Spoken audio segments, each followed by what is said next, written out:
Assalamualaikum warahmatullahi wabarakatuh. Saya Safa Faradibah Humaira dari AKP 7A Politeknik Negeri Medan. Di sini saya akan mempresentasikan tentang merencanakan penugasan assurance. Yang pertama, saya akan menjelaskan tentang pengertian penugasan assurance. Penugasan assurance atau assurance engagement adalah suatu pemeriksaan objektif terhadap bukti dengan tujuan memberikan penilaian independen terhadap proses-proses manajemen risiko, pengendalian atau tata kelola organisasi. Beberapa proses penugasan assurance. Yang pertama, proses perencanaan. Di dalam proses perencanaan, yang dapat dilakukan adalah yang pertama, penetapan tujuan dan lingkup penugasan. Kedua, pemahaman audit. Ketiga, identifikasi dan penilaian risiko. 4. Identifikasi kegiatan pengendalian utama. 5. Evaluasi kecukupan rancangan pengendalian. 6. Perencanaan pengujian. 7. Pengembangan program kerja, dan 8. Pengalokasian sumber daya. Pada proses pelaksanaan yang dapat dilakukan yang adalah 1. Pengujian untuk mendapatkan bukti. 2. Evaluasi bukti dan kesimpulan. 3. Pengembangan teman atau observasi dan perumusan rekomendasi. Proses yang ketiga yaitu proses komunikasi. Di dalam proses ini, kita dapat melakukan yang pertama, evaluasi temuan atau observasi dan proses eksalasi. Yang kedua, komunikasi interim dan pendahuluan. Yang ketiga, pengembangan komunikasi final. Dan keempat, distribusi komunikasi final secara formal dan informasi. Yang terakhir, pemantauan dan tindak lanjut. Selanjutnya, jenis-jenis penugasan assurance. Yang pertama, assurance terkait keuangan. Penugasan ini memberikan assurance terkait dengan pencapaian satu atau lebih asersi keuangan. Yang kedua, assurance terkait pengendalian. Penugasan ini memberikan assurance terkait dengan rancangan dan pelaksanaan kegiatan pengendalian utama.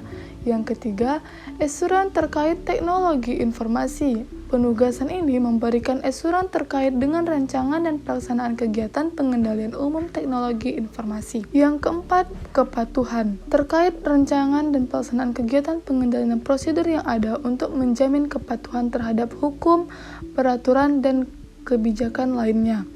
Yang kelima, operasi. Terkait dengan efektivitas dan efisien operasi organisasi. Yang terakhir, terintegrasi. Penugasan ini merupakan kombinasi dari jenis kegiatan di atas. Selanjutnya, saya akan menjelaskan tentang memahami dan memetakan proses dan pengendalian. Untuk mengidentifikasi risiko-risiko yang menyebabkan gagalnya pencapaian tujuan-tujuan bisnis, auditor internal harus memahami area atau proses yang direview. Peta-peta proses memungkinkan auditor internal mengidentifikasi dan memahami dengan baik. Yang pertama, sistem informasi yang perlu diperhatikan ketika menentukan tujuan-tujuan penugasan dan lingkup interdependensi atau saling keterkaitan, dan di mana informasi kritikal tersedia. Yang kedua, bagaimana informasi kritikal digunakan di dalam area atau proses yang direview.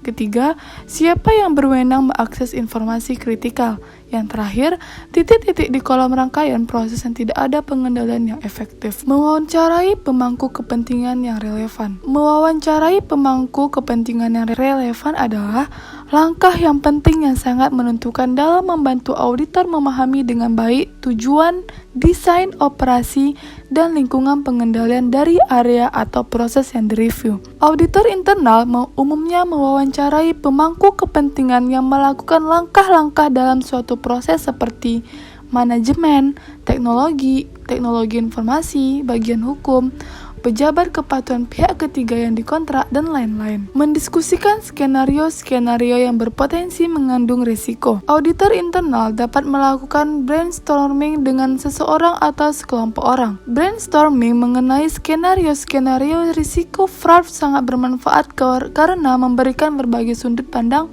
atau perspektif untuk mempertimbangkan insentif atau tekanan yang menyebabkan terjadinya fraud, peluang-peluang untuk melakukan cara-cara manajemen, dan pihak-pihak lain mengabaikan pengendaliannya. Selanjutnya, melaksanakan suatu risk assessment sementara. Salah satu cara yang efektif untuk melaksanakan dan mendokumentasikan suatu risk assessment yang bersifat sementara pada tingkat penugasan adalah Dengan membuat bagan yang menunjukkan risiko-risiko yang relevan dan pengendalian-pengendalian seperti risk dan control matrix. Risk and control matrix adalah alat yang biasanya digunakan internal untuk mengidentifikasi, menata, dan mengakses risiko-risiko yang dapat berpengaruh atas pencapaian tujuan-tujuan bisnis dari area yang direview, beserta pengendalian-pengendalian yang memitigasi risiko-risiko tersebut. Selanjutnya, menentukan tujuan-tujuan penugasan. Sesudah auditor internal menyelesaikan preliminary risk assessment